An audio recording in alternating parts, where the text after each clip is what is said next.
독독하겠습니다. 사람들이 다윗에게 전하여 이르되 보소서 블레셋 사람이 그일라를 쳐서 그 타작마당을 탈취하더이다 하니 이 다윗이 여호와께 묻자와 이르되 내가 가서 이 블레셋 사람들을 치리이까 여호와께서 다윗에게 이르시되 가서 블레셋 사람들을 치고 그일라를 구원하라 하시니 다윗의 사람들이 그에게 이르되 보소서 우리가 유다에 있기도 두렵거든 하물며 그일라에 가서 블레셋 사람들의 군대를 치는 일이리까 한지라. 다윗이 여호와께 다시 묻자온데 여호와께서 대답하여 이르시되 일어나 그일라로 내려가라. 내가 블레셋 사람들을 너의 손에 넘기리라 하신지라. 다윗과 그의 사람들이 그일라로 가서 블레셋 사람들과 싸워 그들을 크게 쳐서 죽이고 그들의 가축을 끌어오니라.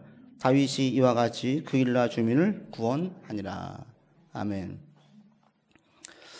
며칠 전에 오래된 친구로부터 전화 한 통이 늦은 시간에 왔어요. 제가 깜짝 놀라가지고 첫 마디가 무슨 일이 있어? 라고 제가 물었어요. 첫 마디가. 오랜만에 전화가 오면 불현듯 드는 생각이 좋은 소식을 기대하기보다는 혹시 이런 생각이 들어요. 그 무소식이 희소식이라는 말이 정말 맞는 것 같습니다. 그렇게 놀랬던 이유가 불과 한 2주 전, 그 전화 오기 한 2, 3주 전에 또 고향 후배로부터 전화가 왔거든요. 그러면서 한 얘기가 잘 알고 있던 장로님, 50대의 장로님이 갑자기 돌아가셨더라는 거예요. 잘 알고 지내던 분인데 어떻게 된 거냐 깜짝 놀라 물어보니까 저녁에 가슴에 통증을 호소하더래요. 가슴이 아파가지고 급하게 병원에 갔어요. 응급실에 가서 대기하다 쓰러지신 거예요. 그 길로 그냥 돌아가셨어요. 나중에 보니까 이제 심근경색으로 그 치료가 늦어져가지고. 근데 그분이 워낙 기골이 장대하고 건강한 체질이에요. 누가 봐도. 잠정치레도 없었어요. 그렇게 그냥 숨을 맺고 천국에 갈 줄은 몰랐죠. 1년 전에 장로 임직 받아서 교회에서 또 난리가 난 거예요. 장로님 되셔가지고 교회에서 이제 같이 일할 생각을 하고 있었고, 또 박사학위를 받아가지고 대학교에서도 강의가 다 잡혀 있어가지고 일정을 짜고 준비하고 있었대요. 아이들은 이제 대학생이었어요. 완전히 난리가 났죠. 이런 소식을 들으면 놀라지 않을 수가 없고, 그래서 갑자기 연락이 오면 깜짝 놀라게 돼서 첫 마디가 그렇게 얘기를 던졌었어요. 우리의 삶에서 평범한 일상이 얼마나 소중한지 모릅니다. 갑자기 어떤 사고가 나고, 애가 다치고, 수술을 해야 되고, 또 예상치 못한 일들로 뭔가를 막 잔뜩 긴장해야 되고, 이게 한 번, 두 번은 견디는데, 이게 계속 쌓이면 몸에 분명히 이상이 오잖아요. 몸에 이상이 와요. 대상포진이 오기도 하고, 갑자기 아프지 않았던 위가 아프게 되기도 하고, 다양한 병이 오는 게 극심한 스트레스로. 내일을 알 수 없는 변수가 계속될 때에 우리는 늘 긴장 속에 있습니다. 지금 우리가 나누고 있는 다윗이 지금 이래요. 사울에게 쫓긴 이후로 다윗은 계속 숨가쁘게 돌아갔어요. 한 번도 편안하게 안식할 수 있는 환경을 만들어 본 적이 없어요. 사울이 자기를 죽이려고 한다는 사실을 분명히 안 이후에 노브로 갔어요. 거기서 물병, 창과 칼과 그리고 양식을 좀 얻었습니다. 가드로 갔어요. 살려고 갔더니 웬걸 거의 광인의 연기를 해서 겨우 빠져나왔어요. 아둘람 굴로 갔어요. 갑자기 400여 명의 사람들이 몰려들어서 이들을 또 같이 해야 되는 거예요. 급하게 부모님 모압으로 모시고 갔어요. 그랬더니 갑자기 하나님께서 다시 유다로 돌아가래요. 유다로 온 거예요. 이 불과 몇 달 사이에 다윗의 인생이 너무나 숨가쁘게 돌아갔어요. 내일을 알 수가 없고 앞날을 알 수가 없어요. 무슨 변수가 생길지 몰라요. 이렇게 정신없이 자기의 삶도 치여서 극심한 스트레스와 긴장 가운데 있었던 다윗에게 한 가지 소식이 들립니다. 그게 뭡니까? 1절 보시면 블레셋이 그일라를 지금 쳐가지고 타작마당, 우리로 말하면 추수하려고 쌓아놓은 그곳을 지금 탈취해서 한 해 농사를 다 빼앗아 가려고 한다는 거예요. 이 소식을 들었어요. 여러분이 다윗 입장이라면 어떻게 반응하시겠습니까? 보편적인 사람들의 반응은 어떨까요? 첫 마디가 이럴 것 같아요. 그래서 뭐, 내 코가 지금 석자인데, 내가 죽게 생겼는데, 내 앞가림도 지금 못해가지고 쩔쩔매고 있는데, 내 삶도 버거운데, 내가 누굴 도와줘? 이게 첫 마디일 수 있어요. 그런데 다윗은 다르게 반응하죠. 2절 보시면 다윗이 어떻게 반응합니까? 여호와께 물어요. 뭐라고 묻습니까? 가서 블레셋과 싸울까요? 말까요? 하나님께 기도해요. 이게 보편적인 반응은 아니죠.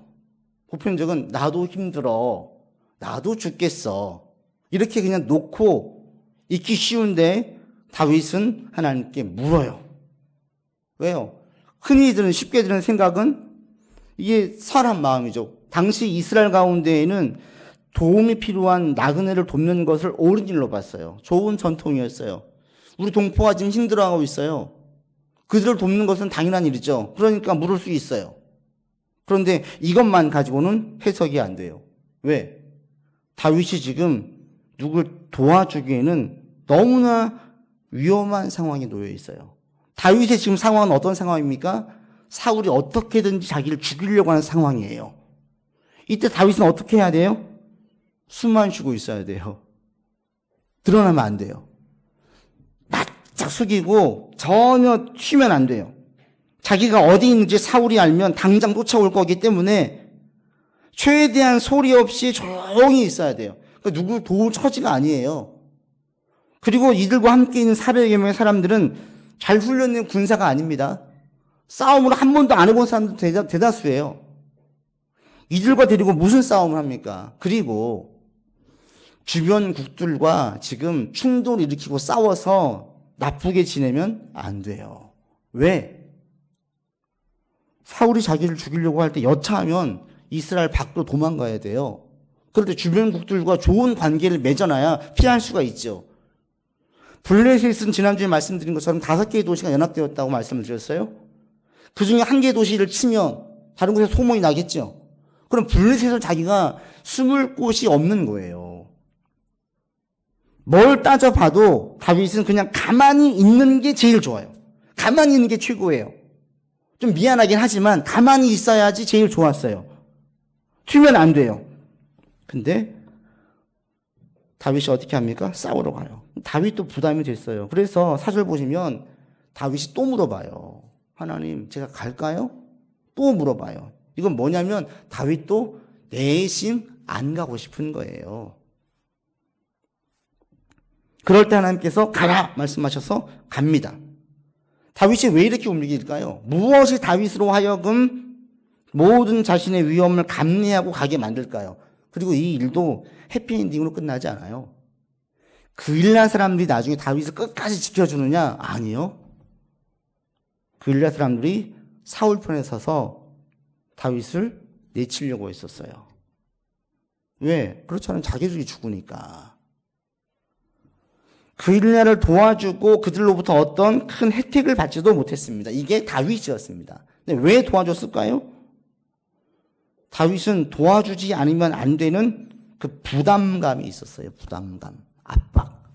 그게 우리말로 좀 포장을 잘 예쁘게 하면 많이 쓰는 말 중에 거룩한 부담감이라고 그래요. 거룩한 부담감. 부담감은 되는데 대단히 거룩한 일이에요. 숭고한 일이에요. 안 할 수 없는 일이에요. 조금 힘들겠지만 해야만 되는 일이에요. 다윗은 그런 큰 부담을 느꼈습니다. 왜요?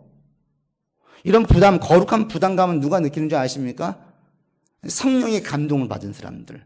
하나님의 큰 은혜가 임한 사람들이 이런 부담감을 느껴요. 아무나 이런 부담감을 느끼지 않습니다. 설교 중에 예전에 읽었던 그 책 내용이 생각이 났습니다. 우리가 알고 있는 피리침을 발견한 그 벤자민 프랭클린의 자서전에 나온 내용이에요. 제가 그때 읽을 때 피식 웃었던 기억이 나는데 이분 내용 가운데 그 당시 동시대 유명한 설교자 가운데에 조지 휘필드라는 분이 있었어요. 이분이 처음으로 교회 안이 아닌 교회 밖에 있어 설교를 했던 분이고 그리고 그 동시대의 인물로 감리교 창시자였던 웨슬리 형제가 같이 교회 밖에서 광장에서 설교했었습니다. 이 조지 휘필드라는 이 목사님께서 얼마나 위대한 설교자였던지 설교를 들으면 하나님의 큰 은혜가 임했어요. 이 벤자민 플랭클린이 그 설교에 참석했습니다. 예배를 드렸습니다. 그리고 몇 번 참석한 다음에 내린 결론이 뭐냐면 이분 자서전에 썼어요. 앞으로는 조지 휘필드 목사님 설교하는 곳에 갈 때에는 주머니를 비워놓고 가야 되겠다. 이렇게 썼어요. 왜? 가면 헌금을 안 하고 올 수 없대요. 다 헌금을 하고 올 수밖에 없대요. 이분이 그 당시에 주로 사역했던 게 구제와 고아들을 돌보고 어려운 사람들 돌보는 일들이었어요. 딱 목회지가 정해져 있지 않고 그냥 순례 설교를 했었어요. 그리고 바친 헌금의 대부분들은 바로 그냥 그 구제하는 데 다 소진을 했어요. 설교할 때 강하게 역설하는 거죠. 이 땅이 전부가 아니다. 이 땅에 금보안 쌓지 마라. 하늘에 쌓아라. 그리고 지금 고아와 과부와 힘들어가는 사람들 도우라. 이 메시지가 자기한테 너무 강하게 와닿으니까 이거를 안 내놓을 수가 없더래요.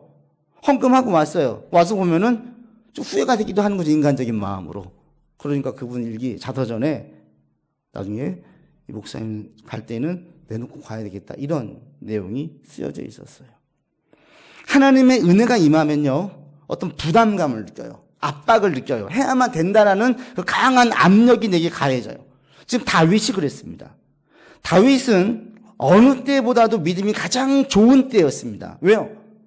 지난주에 말씀드렸죠. 가드에서 미친 척 연기할 때 절대적으로 하나님만 의지했어요. 그리고 거기에서 건진받았어요. 구원받았어요. 이때 이후로 다윗의 믿음은 정금과 같이 단단해졌다라고 말씀드렸습니다. 견고해졌어요. 단단해졌어요. 하나님의 확실한 은혜와 감동 가운데 살게 되었어요. 그럴 때 다윗이 자기의 정체성이 분명해지는 거죠. 다윗은 누구예요? 하나님께 기름 부음 받은 자예요. 사울 뒤를 이어서 내가 왕이 될 사람이에요. 왕의 역할은 무엇입니까? 백성을 보호하고 지키는 일이에요. 지금 자기 눈앞에 이스라엘 백성들이 죽게 생겼어요. 그럴 때 자기의 처지와 내 상황을 보면서 저들을 방관한다는 것은 이게 용납되지 않는 거예요. 이 마음이, 이 거룩한 부담감이 그냥 무시할 수는 없고 가기는 부담되어지고 그러니까 다시 기도한 거예요. 전 여러분 가운데 이런 거룩한 부담감이 있기를 바랍니다. 이것은 아무에게나 있지 않습니다. 하나님의 은혜가 내게 강하게 임할 때, 성령의 깊은 큰 감동 감화가 있을 때에 그때에 뭔가를 하고 싶어지는 어떤 그 일들이 생겨요. 안 보이던 게 보여요. 마음에 들지 않던 마음들이 막 생겨드는 거예요. 다윗처럼. 그런데 이런 일들은 하나님의 은혜에 의해서 거룩한 부담감을 느끼는 일들은 대부분 다 하나님의 일이에요. 그렇죠. 말씀에 반응해서 말씀에 감동받아서 나온 거기 때문에 대부분 다 하나님의 일이에요. 그리고 이 일들은 결과적으로 보면 우리에게 매우 유익합니다. 되게 좋은 결과가 나와요. 결과적으로. 전 여러분들이 하나님의 은혜가 임해서 이렇게 거룩한 부담감을 느끼면서 무엇인가, 그게 무엇이든 상관없어요. 은혜가 임했을 때 성령의 감동 감화로 무엇인가를 내가 해야 되는 어떤 자꾸 이 압박이 있기를 바랍니다. 이게 성령님께서 우리를 주장하시는 거예요. 근데 그거 아십니까? 우리는 살면서 안 믿는 사람들도 자주 은혜 받고 감동받아서 뭔가를 해요. 아세요? 세상 모든 사람들은 일을 할 때 무엇인가 감동과 은혜를 받아서 무엇인가를 해요. 일반적으로 사람들이 가장 많이 은혜 받는 곳이 어딘지 아세요? TV 광고예요. TV 광고를 보면서 은혜를 받아요. 보면서 저 휴대폰을 사야 돼. 저 세탁기를 사야 돼. 신형차가 나왔는데 저걸 사야 돼. 저 냉장고 좋은데? 은혜를 받아요. 쇼 호스트의 부드러우면서도 확신 있는 그 멘트에 은혜를 받아가지고 저 옷은 사야 되는데, 저 생활용품을 사야 되는데 이래요. 지난주 기사에 보니까 이런 내용이 있더라고요. 프랑스 명품 브랜드 S사가 5월에 가격을 한번 올리고 이후에 또 한 번 올렸어요. 그래서 핸드백 가격이 1,000만 원이 넘었어요. 그런데 또 오를지 모른다는 소문이 돌아가지고 백화점이 문 열기도 전에 그 S 매장 앞에 수십 명의 사람들이 몰려들었어요. 강한 부담감과 강한 압박을 느끼면서 지금 사지 않으면 큰 손해볼 거라는 이 세속적인 부담감에 이끌려서 문 열기도 전에 수십 명이 왔고 그날 하루에 수백 명의 사람들이 왔대요. 1,000만 원 이상의 백을 사려고. 보세요. 이런 은혜, 이런 감동, 사야만 돼, 이런 압박은 모두 다 자기를 위한 거죠. 하나님과는 아무 상관이 없어요. 그들이 감동받고 은혜받고 강한 압박을 느끼면서 저거 가지고 싶어, 저거 사고 싶어, 저거 있으면 더 행복할 것 같아, 더 좋을 것 같아, 더 즐거울 것 같아. 이런 은혜와 감동들은 자기 자신에게만 유익을 줘요. 그리고 이 유익도 대단히 짧게 유익을 줘요. 일시적이에요. 조금 시간 지나면 그 1,000만 원 넘는 백도 그냥 한쪽 구석에 둬요. 처음에 살 때는 언제 가져갈까 설레었던 그 기분들이 몇 달만 지나면 다 사라져요. 무심해지고 무덤덤해져요. 반면에 하나님의 은혜로 무엇인가 하려고 한다면 그 가치는 계속되어지고 그 은혜는 훨씬 더 풍성해집니다. 그 백만 예를 들어 봅시다. 1,000만 원 없는 백을 샀어요. 근데 그 돈 가지고 내가 무엇인가 살려고 했는데 어느 날 선교사님 오셔가지고 또 어느 구제 쪽에 사역해서 일하시는 분들이 어디에 돈이 필요하대요. 다른 때 같을 때에는 한 번도 그게 들리지 않았던 그 메시지가 자꾸 자기한테 하는 것 같아요. 그냥 무시하려고 했어요. 그냥 백을 사려고 했어요. 근데 괴로워요. 자꾸 괴로워요. 못 견디겠어요. 그래가지고 지금 소위 세상 말로 그냥 미친 짓을 하기로 했어요. 에이 몰라 하고 그걸 헌금을 했어요. 어떻게 돼요? 당장 백은 사지 못했지요. 그런데 그 1,000만 원이 한 인생을 살릴 수 있고 아이의 병든 부분을 치료할 수 있고 이태석 신부의 아이들처럼 의사가 되어서 다른 사람을 도울 수도 있어요. 시간이 흐르면 하나님의 이름이 오르내리기 시작하고 그 1,000만 원의 가치는 훨씬 더 빛이 나요. 언론이나 매체에서 은혜 받아서 들고 나간 명품 백은 사람들의 시기와 질투와 시샘을 삽니다. 내 어깨를 으쓱하게 만들고 우쭐한 기분이 들게 만들지만 결과적으로 볼 때 더 소비지향적인 삶을 추구하게 나를 자꾸 더 자극을 줘요.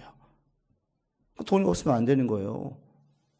자꾸 사야 되는 거예요. 안 사면 안 되겠는 거예요. 이렇게 나를 몰아가요. 이런 삶이 감사가 있겠습니까? 행복하겠습니까? 아니요. 전혀 행복하지 않아요. 우쭐한 기분은 주변 사람들보다 내가 우등한 존재를 느끼게 만들고요. 주변 사람들을 우습게 보기 시작해요. 한심해 보여요. 다 나의 도움을 필요한 사람들 뿐인 거예요. 그 마음에 주변 사람들에 대한 고마움이 있겠습니까? 행복을 느끼겠습니까? 행복은 관계에서 와요. 주변 사람들과의 관계가 좋지 않는데 마음에 행복이 들겠습니까? 전혀 들지 않아요. 반면에 하나님의 은혜로 어떤 일을 하는 사람들은 어떻게 돼요? 덜 욕심내게 돼요. 덜 집착하게 돼요. 어느 순간부터 부족하다는 생각이 덜 들게 됩니다. 이것은 어떻게 이어지는 줄 아세요? 남편과 아내와 자녀와 주변 사람들을 덜 볶아요. 덜 이기적이게 되어지면서 주변 사람들을 귀하게 보게 됩니다.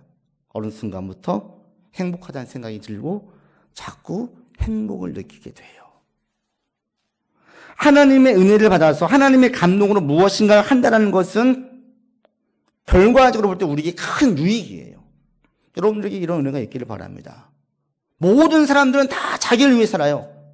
나를 위해서만 살아요. 그런데 하나님의 은혜와 감동에 의한 것은 나를 위한 것이 아니라 하나님을 위한 일이 되어서 이것이 또 다른 큰 유익을 줘요. 그게 무엇이든 상관이 없습니다. 돈일 수도 있지만 재능일 수도 있고요. 따뜻한 말 한마디일 수도 있고요. 나의 관심일 수도 있어요. 우리 예수님은 냉수 한 그릇 비유를 들었어요. 팔레스틴 지방에서의 냉수라는 것은, 물이라는 것은 지금 우리가 느끼는 물의 느낌과 완전히 다르죠. 뜨거운 태양볕에서 그냥 틀면 나오는 그런 흔히 구할 수 있는 게 아니었어요. 물을 길러 가야 됐어요. 낮에는 길러 가지 못해요. 밤에 서늘할 때 길러 가야 됐어요. 탄듯이 더운 곳에서 갈증을 느낀 사람에게 물 한 잔은 아주 큰 거예요. 강렬한 거예요. 그리고 내가 그 냉수를 준다는 것은 내 수고가 담겨져 있음을 의미해요. 누군가에겐 절대로 필요한데 나에게 약간의 희생과 수고가 있는 그 무엇이면 뭐든지 괜찮아요.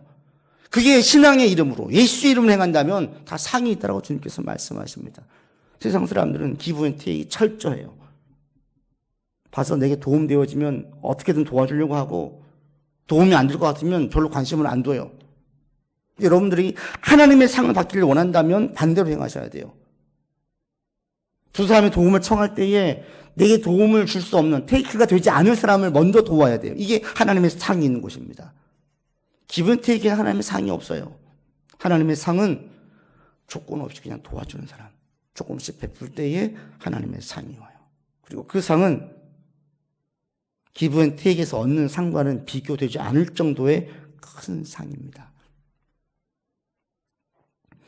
하나님의 감동이 여러분들 가운데 있기를 바랍니다. 하나님의 은혜가 있기를 바랍니다. 그리고 그것이 무엇인가 보이기를 바랍니다. 직장이든 가정이든 만나는 누군가든 무엇인가 보이기를 바랍니다. 그런데 대다수의 사람들은 이 하나님의 은혜가 임했음에도 불구하고 뭔가를 하지 않아요. 뭔가를 하는 사람들은 매우 소수의 사람입니다. 왜 그렇습니까? 지금 당장은 내게 손해이기 때문에 그래요. 당장은 내게 손해예요.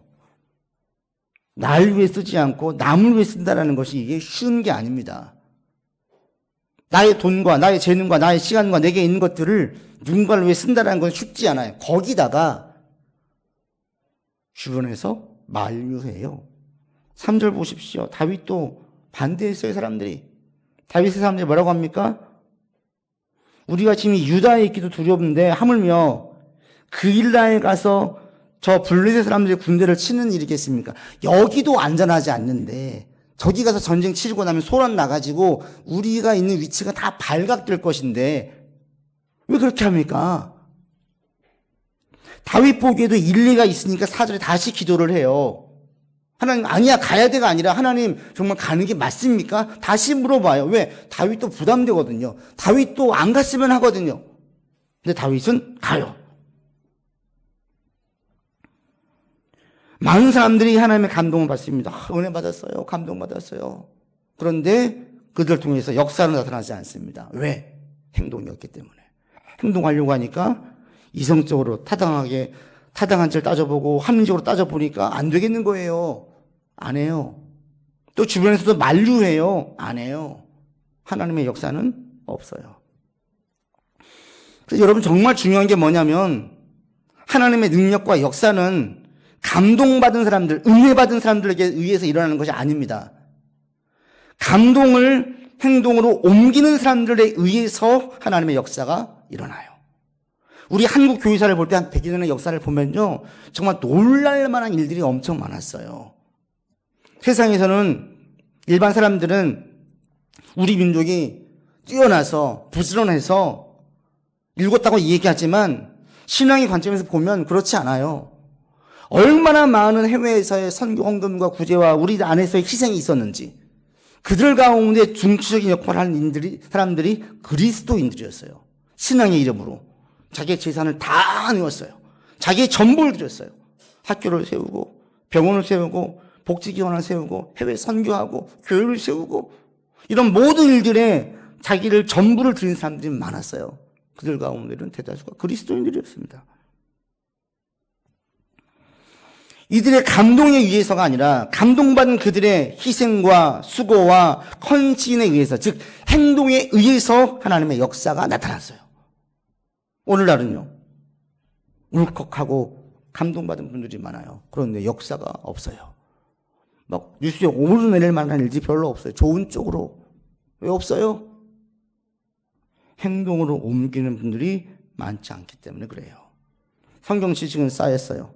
말씀 깨우침으로 마음의 은혜도 쌓였어요. 그런데 구체적으로 내 삶에서 내가 무엇을 해야 될지, 하나님의 선하시고 기뻐하시고 온전하신 뜻이 무엇인지를 분별하지를 않는 거예요. 고민하지 않아요. 찾아가지 않아요. 구체적인 실천이 없어요. 그리고 행동을 옮기려고 할 때 이 방해되는 요소들 앞에 그냥 굴복해요. 극복하지를 못합니다. 좀 여러분의 믿음이 행동으로 옮겨지는 믿음이기를 바랍니다. 먼저 은혜를 임해야 돼요. 하나님의 은혜가 있어야 돼요. 감동이 있어야 돼요. 그 은혜와 감동이 나로 하여금 무엇인가를 하게 만들어야 돼요. 하게. 이 은혜가 임하잖아요. 그럼 안 보이던 게 보입니다. 안 들리던 게 들립니다. 안 읽히던 사람의 마음이 읽히기 시작합니다. 그러면서 내가 무엇인가를 해야 될 것 같아요. 아니 목사님 제 코가 석자예요. 지금 저 살기도 버거운데요. 그렇죠. 힘들어요. 그러나 우리가 버겁게 살지만 그러면서도 누군가에게 네가 기로운 냉수 한 그릇 정도는 줄 수 있어요. 거기서 얼마나 많이 가지고 있느냐 이 문제가 아닙니다. 내게 하나님의 은혜가 얼마나 있고 이게 얼마나 거룩한 부담감과 압박이 내게 얼마나 있느냐 이 차이예요. 그러면 내게 있는 기도원 물 냉수 한 그릇은 떠가지고 줄 수 있어요. 좀 희생이 담긴 나의 수고지만 저 사람에게는 절대적으로 지금 필요한, 그리고 그것을 통해서 하나님의 사랑을 느끼고 위로를 느끼게 만드는,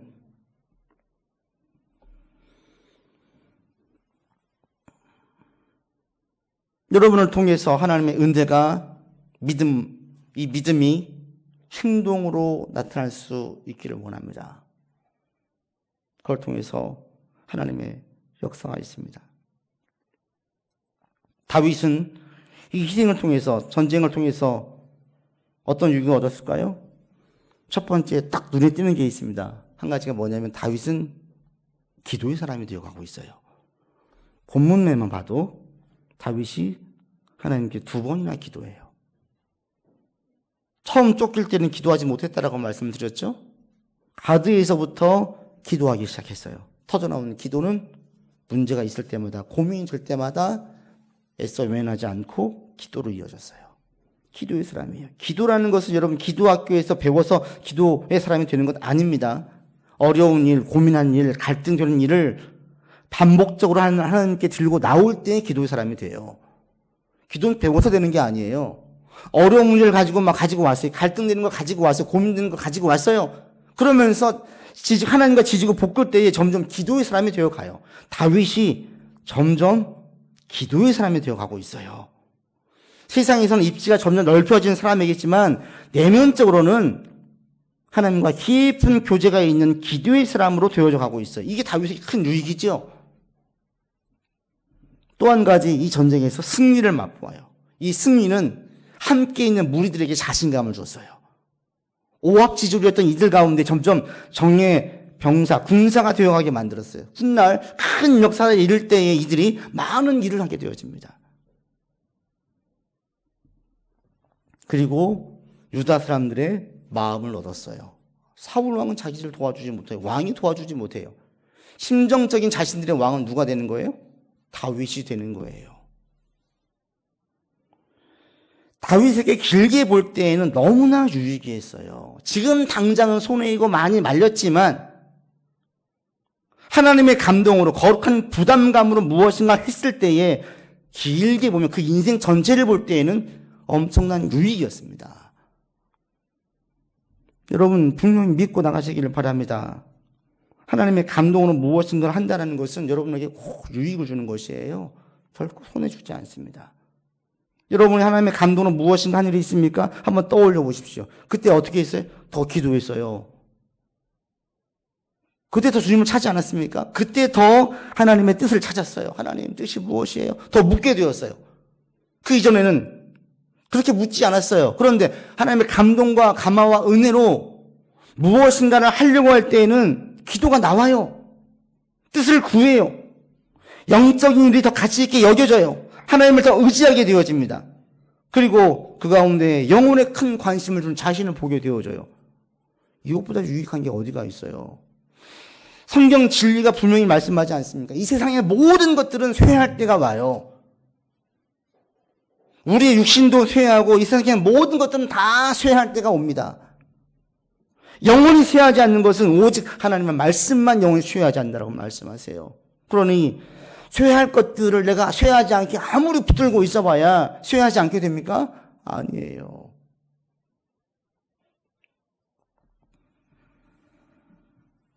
영적인 것을 위해서 내가 무엇인가, 하나님의 감동과 감화로 무엇인가를 하게 될 때에 내게 더 유익이었어요.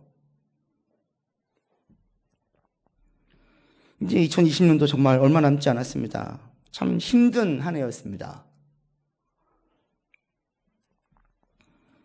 눈물로 씨를 뿌리는 사람들은 기쁨으로 단을 거두게 됩니다. 그건 진리입니다. 하나님의 말씀입니다. 내 것으로 받으시고 여러분 삶에도 또 감동 감화되어서 주변 사람들에게 하나님의 일을 드러내는 데에도 사용할 수 있는 여러분들 되기를 바랍니다.